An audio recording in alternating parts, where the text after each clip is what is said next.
Hello, everyone, from round three at the FIDE Grand Prix Tournament 2017.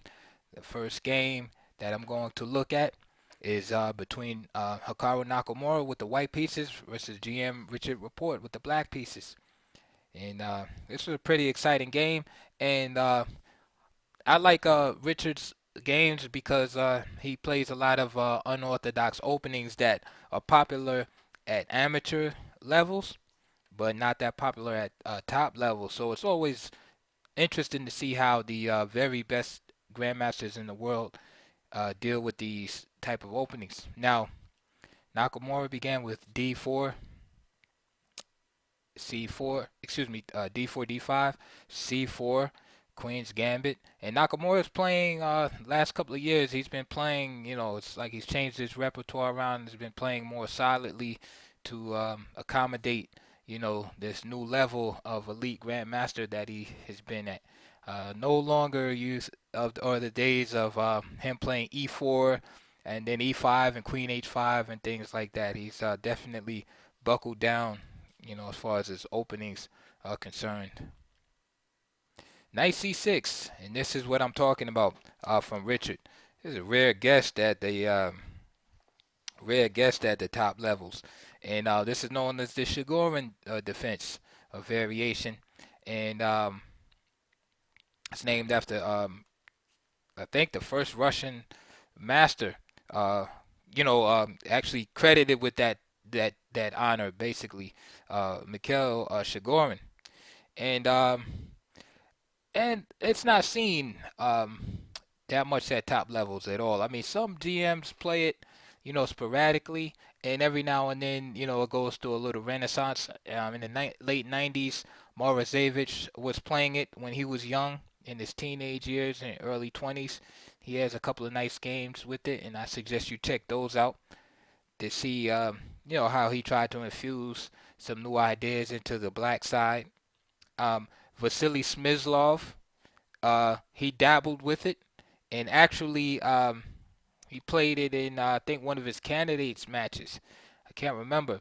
Um, and this, as far as I know, this opening has only been seen one time in an actual world championship match, and you have to go all the way back to Lasker versus Frank Marshall.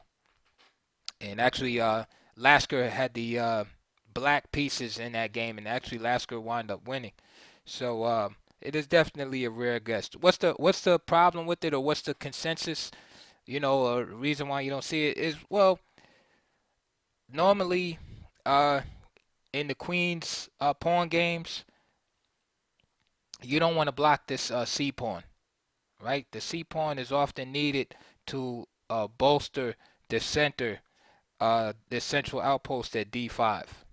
Your normal Queen's Gambit declines, E6, Knight C3, what have you. Oftentimes you need this C pawn to help reinforce the influence on D5.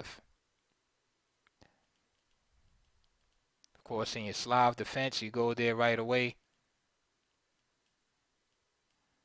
And then also some variations, for instance, like your Tarish, you want to play C5 right away. And normally in the Queen's Pawn games, your goal is to get C5 in. You normally don't want to play C6, but just due to the pressure that white places on the center, C6 is usually one of the moves forced, and then black will kind of work his way into playing the liberating move C5 or E5. So knight C6 kind of laughs in the face of all that. Okay, and what usually happens also, so besides blocking this pawn, um, black often winds up trading his bishop for the knight. All right, so that leaves white with the bishop here, and so those are kind of the knocks against it.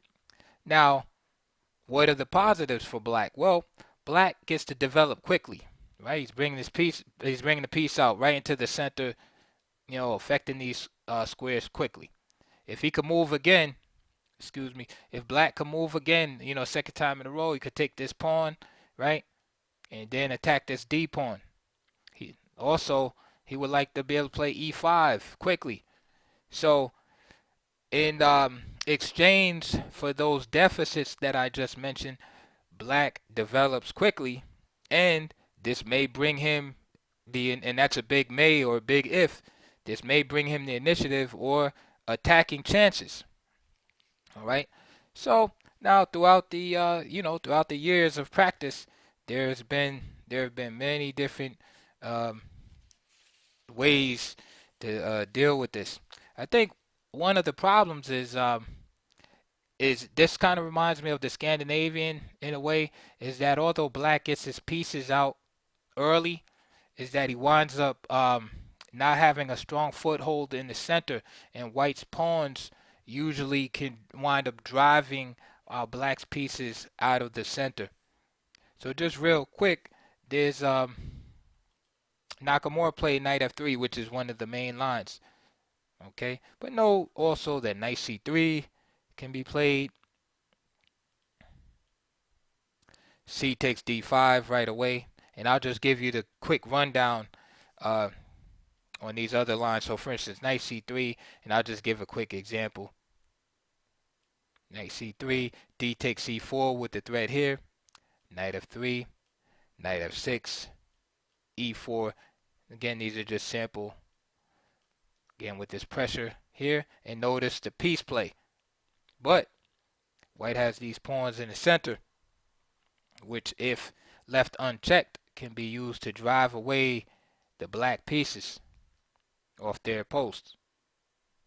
So after say bishop g4, you got bishop e3, takes, g takes e3, keeping the queen here in defense of this pawn. There's e5, d5, just like I said, driving a piece away from the center, knight e7, queen a4, bishop takes c4 can be played also, and knight d7.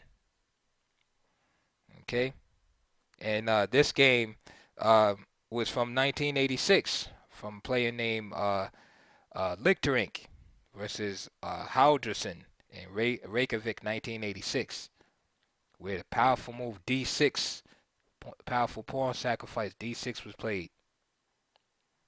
Okay,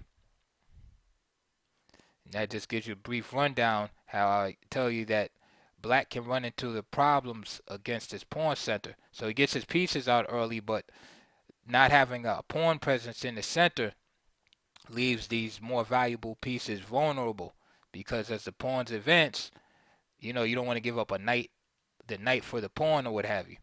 So white winds up often with this pawn preponderance in the center. Okay, so that's knight c3. And the other line is c takes d5, queen takes d5. Again, pressure here, knight f3, e5. And this is what black wants, is this early initiative, this early piece play to pay off. Knight c3, bishop b4, maintaining the queen on d5, bishop d2, now threatening to take the queen, bishop takes c3, b takes c3 is possible, but can be met by e4, bishop takes c3 is played also, e4, throwing a wedge into the position, knight d2, knight f6, e3, castles, and this is more or less equal for black, and this is kind of like what black wants, is he gets the best of both worlds. He gets his pieces out, he secures this nice wedge in the center, and he immobilizes white center. So this works out a little better for him, and this is what he's looking for, to try to tear up white center and get all of his pieces out. And if you notice, when things go right for black, it's easy to develop. I mean, it's open files for the rooks. Bishops can come out. It's not a problem. Okay.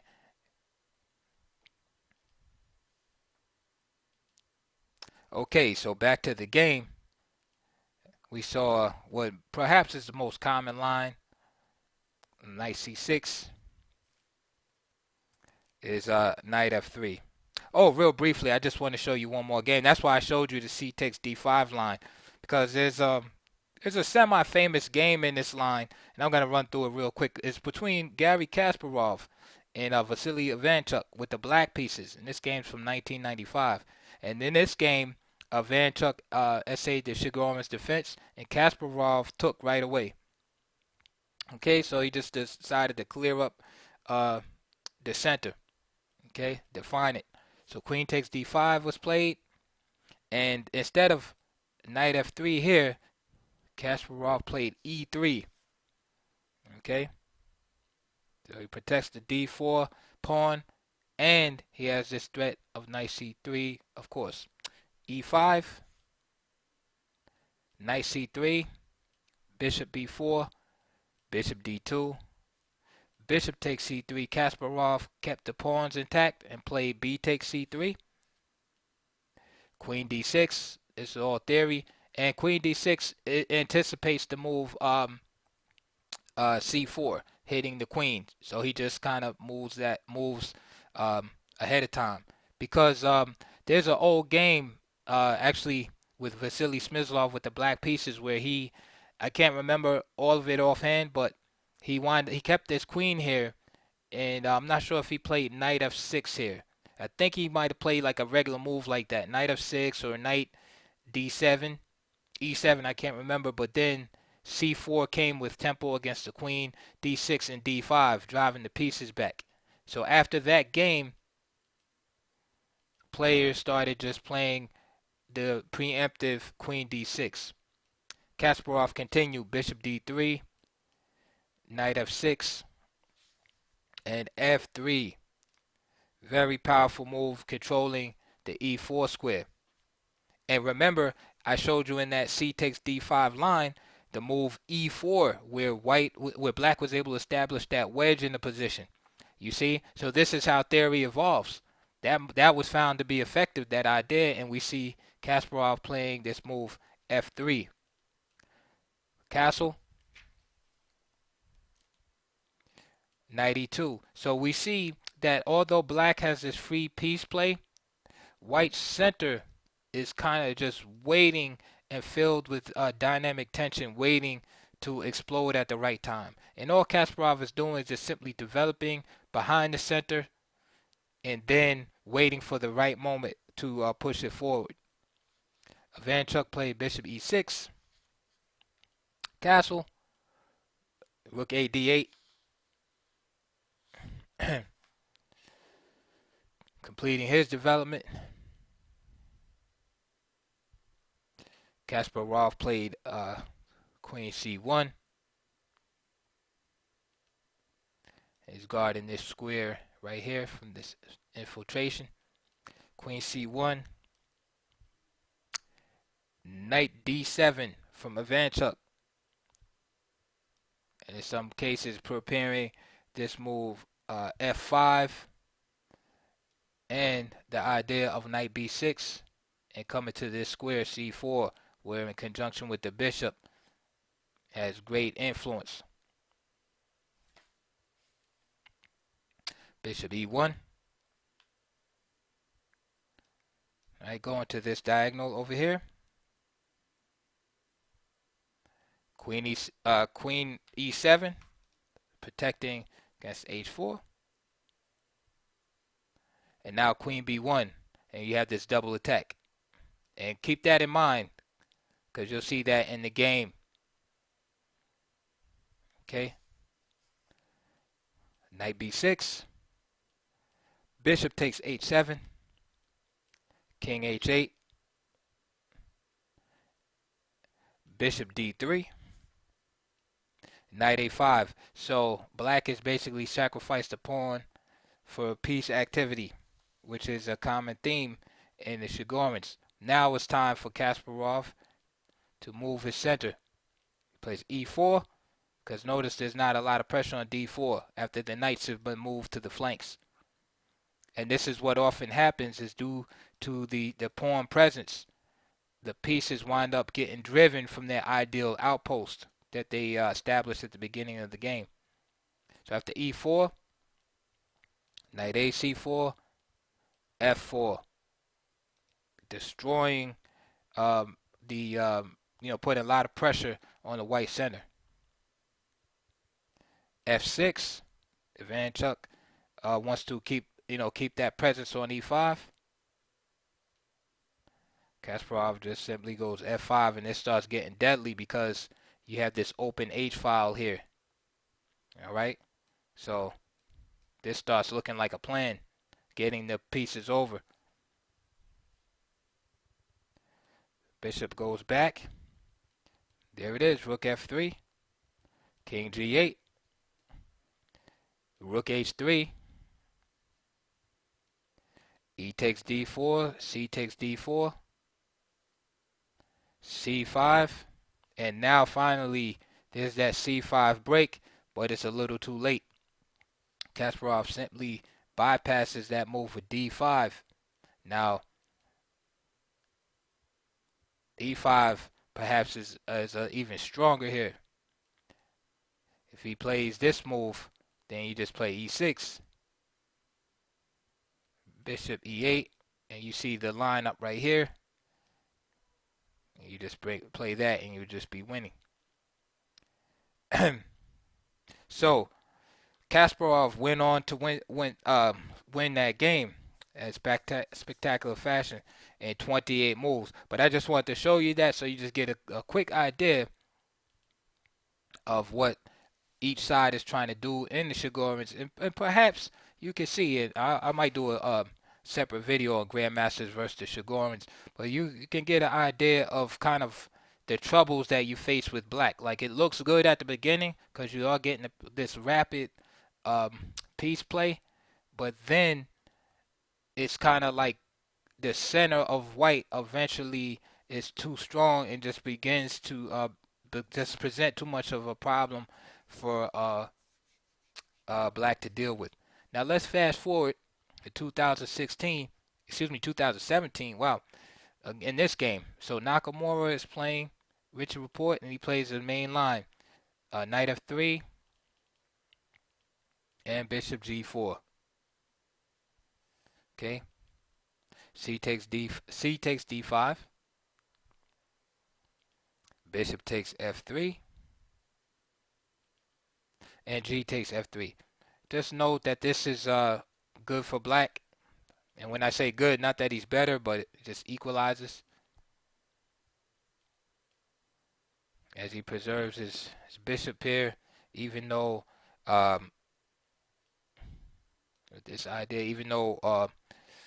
white keeps his pawn structure intact. Because what happens is after F3, with this idea of E4, which is awesome, E5 is very strong. And after here, we don't need to take queens here. You could actually do that, but this move is very strong. So after knight D7,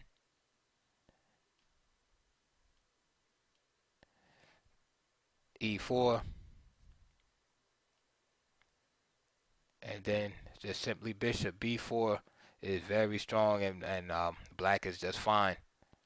So all the Grandmaster games you'll see will contain the move G takes F3.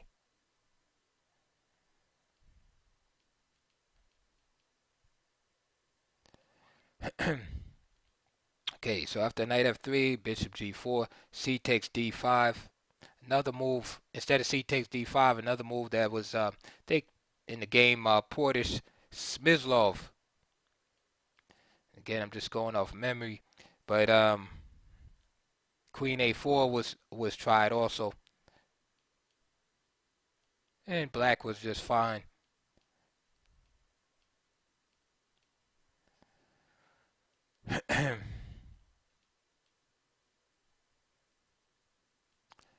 Bishop E7, and Queen takes C4, and then again, powerful move, Knight D5, just liquidating everything. Yes, I was right. This is the game Portish Smyslov, and this was from their candidates match in 1971.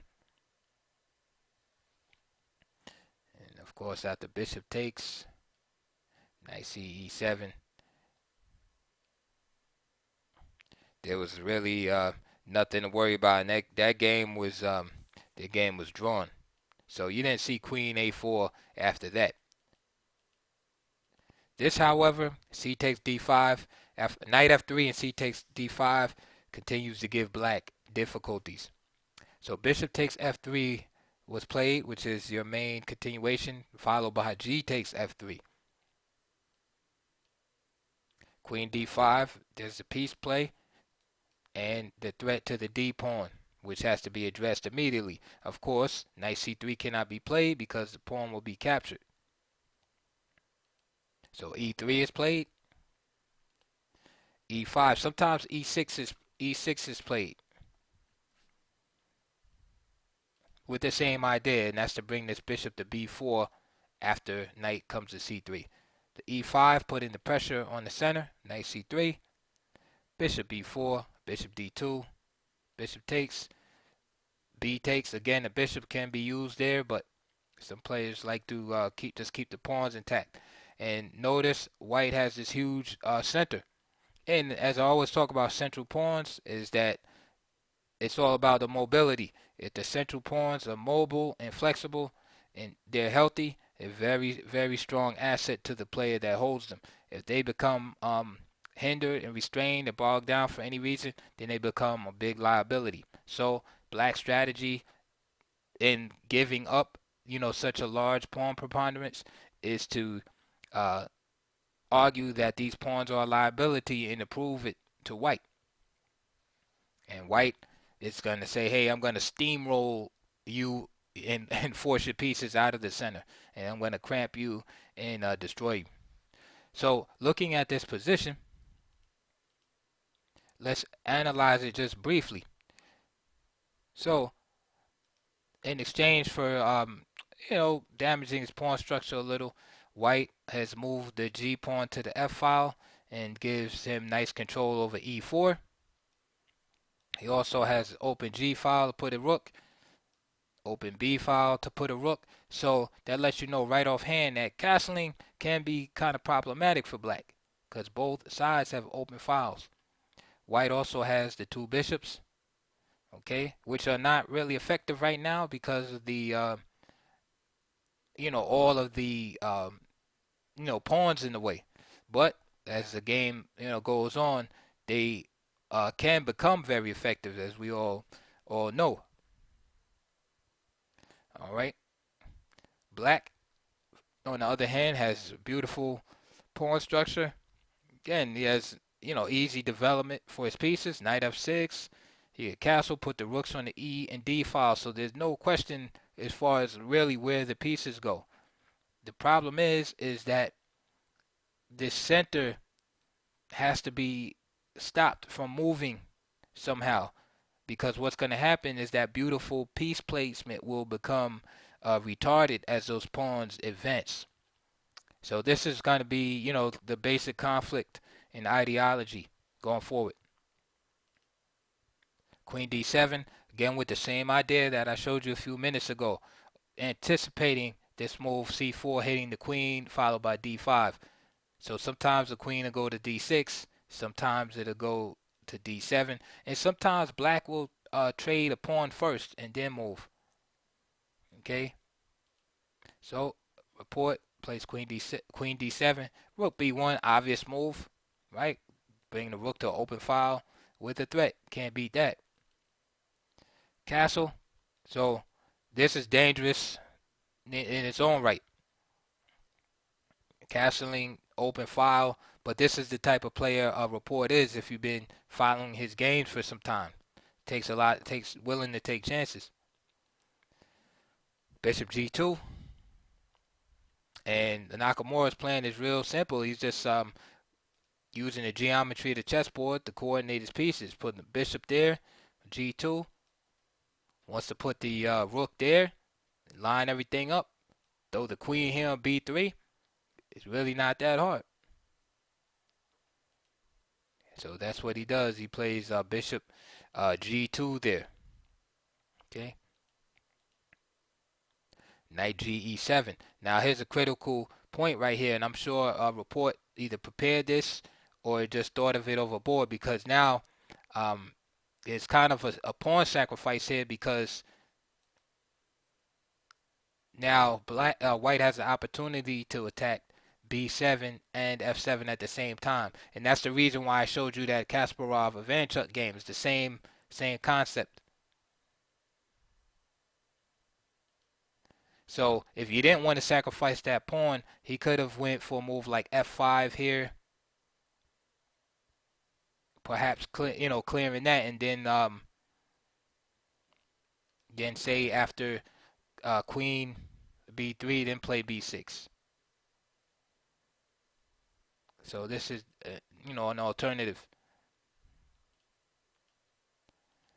But Report wants to get the pieces out, so he played knight g e7, queen b3, b6. So it caused some weakness for black, and Nakamura doesn't see anything wrong with grabbing that pawn, and neither do I.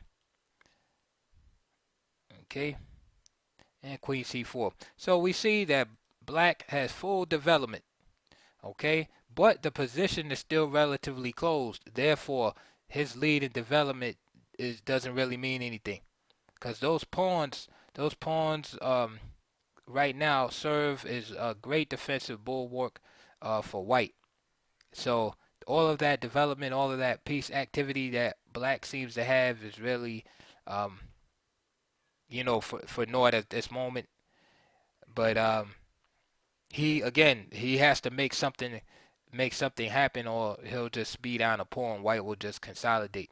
I want you to know also that in this opening, white, in many games that I've looked at, many Grandmaster games that I've looked at, is a lot of times with this pawn structure, white doesn't even castle. White stays right in the middle.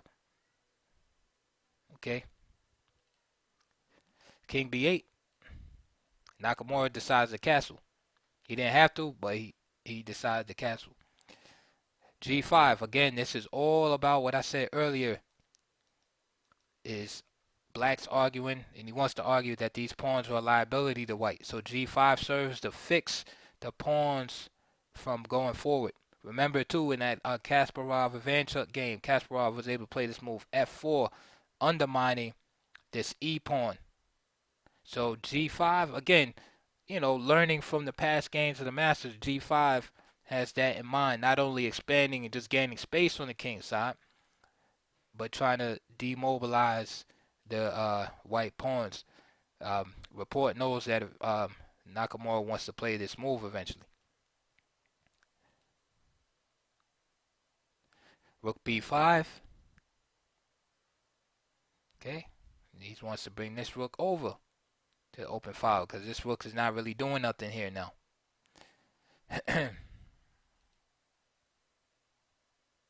Rook f6, and now e4. So we see the mobilization of the pawns. Notice that this pawn is not really a factor now as far as capturing it, because of the bishop vulnerability of the bishop on d2. So h6. Just in case you missed that, Nakamura played this move, e4, bishop takes g5 was threatened. So there's h6 protecting. And now we see some tactics. Now I just told you this couldn't happen, but there's some tactics. And the idea is, first of all, the rook, let me take that arrow away. First of all, the rook is attacked. So queen takes immediately is not possible. Okay? Got to protect the rook.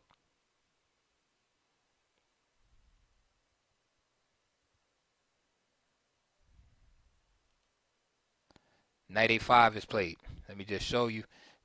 Knight takes e5 is no good, because of simply just rook takes e5, and then if queen takes, then just the numbers work out for white here. Okay.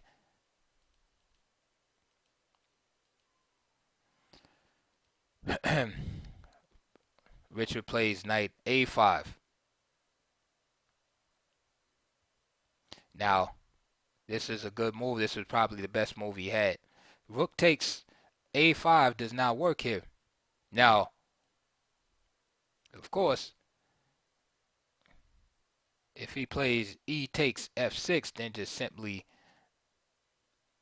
I'm sorry, if he plays b takes a5, then just simply e takes f6. Just wins outright. But if rook takes a5, then instead of taking, Richard would have played rook c6 here. Then the queen has to move, say to a4, and then b takes a5. This guy is attacked, so he has to move, and bishop e3. Now, Nakamura is still better here, of course, but that was the idea, just to illustrate it for you. Okay, so h6, d takes e5, knight a5, and Nakamura just comes back here and plays queen to e2. Now, remember, this is still attacked, so queen takes d2 is not possible. Now he moves, and bishop e3 is played. Rapport plays knight g6. Again, now the idea here, I hope you can see it. If rook takes c3, now you open up this b file by sacrificing the rook. It's not a real sacrifice, and the idea is if b takes a5, then you play queen b2, picking up this guy. Of course, you don't have to capture right away. You can play rook takes e3 here, but then again, you don't have to capture, even though white would still be better. You play this move, threatening check, and then checkmate. c6 is forced here, and then you would take here. So c6, right, to stop this. Take, and again, white is winning. So rook takes c3, not an option. So he plays knight to g6 with ideas really of coming in and trying to attack on the queen side, not so much getting this pawn back. On the king side, rather. Rook d5 by Nakamura. And Nakamura has a nice advantage here. And you see, this is what I was talking about earlier, is look at this position at move 21, right, in contrast to, say, black's position at move 10. You see how his pieces are, pieces are centralized pretty good. Keep making that mistake. His pieces are centralized pretty good. Sorry about that. Let me get to where I was. See right here, black's pieces are centralized pretty good. But then, due to the movement of the white pawns, we see that black is driven to the flanks. His pieces are, are being slowly pushed away because of the mobility of the white center. And so that's the key to remember if you're playing the white side of this, is yes, you will have a big center, but you got to keep it mobile. And that's what Nakamura has managed to do. And, to keep black off stride here. So, rook d5. And we see a total dominance and control of white in the center. That's what the game is about. No matter what opening it is. It's all these different openings are just questions of how are we dealing with the center in the beginning. Okay, now we're trying to win a pawn here. Rook fd1, threatening to win the rook. Of course, Rapport doesn't want to trade because he's busted. If he trades at this point, he just goes into a lost endgame. But I just want to see the scattering of the pieces now. As the white center gets stronger and stronger, you see the scattering of the black pieces across the board. Queen b5, queen e6, and of course Nakamura consolidation mode here. Notice the constant, willingness to trade now that he's better. He just trades, goes into the end game, understanding that he's winning. He even freely gives up the pawn because it's not an issue. Okay, just buying time on the clock because Nakamura's in time trouble here. Nakamura only had 2 minutes and 17 seconds at this point.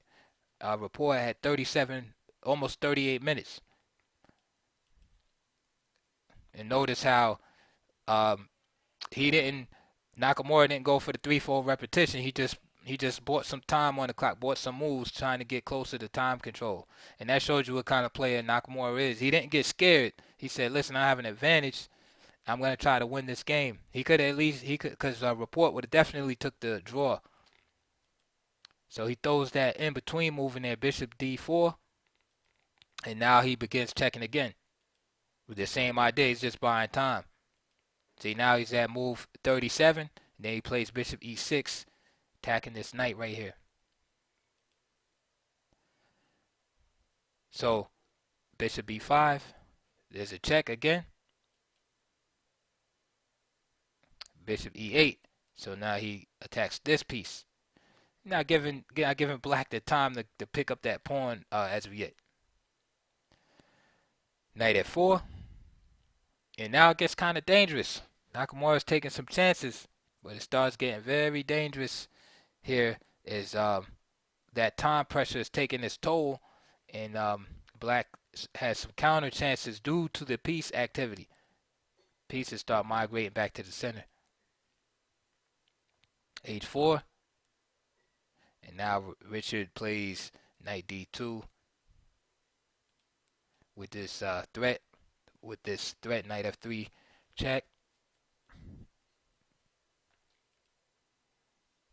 King H2. G takes H4. And now we have this double attack here. Knight takes F3 check, which is a natural move. Knight F1 check. Might even been better to get rid of this powerful bishop. For instance, after King G1, then Knight takes G3, F takes G3, Knight E2 check.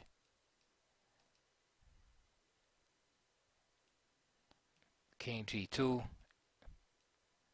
and then it's black in the driver's seat. But instead, he went with this move. Knight takes F3, King H1, Knight H3, Bishop H5, Knight takes F2,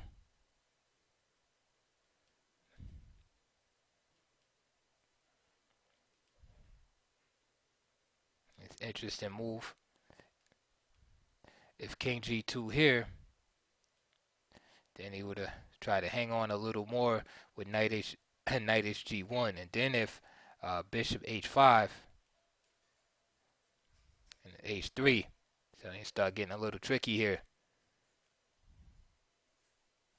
Then if a move like that, then White has to watch out after King C4.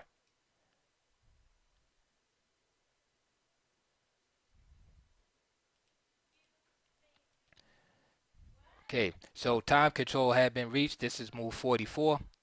Rapport decides to play knight takes F2 check.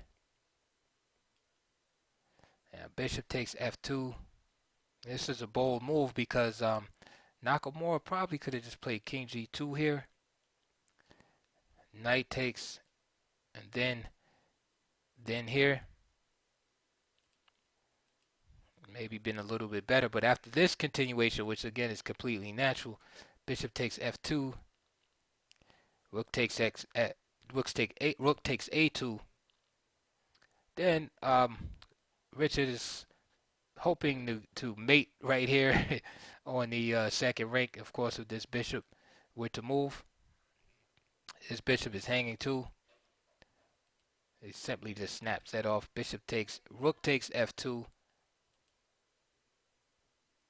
And Nakamura only has 2 pawns, and Richard sacrificed a piece. He's hoping to somehow, move these pawns up the board, or at least get Nakamura to have to give up his bishop for the piece. I mean, he has 3 pawns for the piece, but the pawns are really low in value. I mean, these 2 pawns on the H file are really basically equivalent to one isolated pawn. And so really all he has to bank on are these B and A pawns, because even this C pawn is well placed for white. Game continued, C4 from Nakamura. I'm sorry, from Richard. And now this pawn is very dangerous. So with white having his own passed pawn to push, black can't even concentrate on pushing his pawns, and this is really what drives the nail in the coffin here. Rook d2, e5, because black is forced to play defense when he really needs to concentrate on pushing these guys. Rook goes back to the 7th, e6. Okay, now his rook's forced into passivity instead of being able to again help these pawns advance. Pawn ingloriously drops from the board. There's a5, but notice the bishop is there, guarding everything. And then after, say, bishop d7, guarding this pawn, then this rook will be free. Check. Now this pawn is in danger on the H file. Right? Stops. Remember what I say about passed pawns. First you want to hinder, right? Then stop and destroy. So first they were hindered, and now they can be destroyed. Okay, they can't move or anything. Bishop has them covered. That's destruction. Naka could have took this pawn, but he keeps this rook tied up. And Richard resigned there. There's no way again to stop this pawn or the king from eating these pawns up, because eventually this bishop again will be able to protect this king and march up the board. The white king will march up the board, or the rook will trade itself, what have you. So a valiant effort, and by Richard, but again, just he was kind of in trouble out of the opening, pretty much. He just never was able to get get a strong foothold. Now he did have Nakamura in time trouble, and he came close to he pretty much came very close to equality, but again that was only due to the time trouble. So you can't really put your stamp on the recommendation on the line off of that, because in other words, if you're not in time trouble, if he has more time to prepare or something like that, then it probably even have a better position, because this guy Richard Rapport, it's hard to tell what he's going to play from game to game. So I think with not really being ready, Nakamura did a good job. He pulled out basically the tried and true system as white, and he did good. There was nothing new that Richard was able to bring to the table to change the outlook of the Chigorin defense. So that's it. Hope you liked the video. Comments are welcome. Please like and subscribe, and I'll see you later.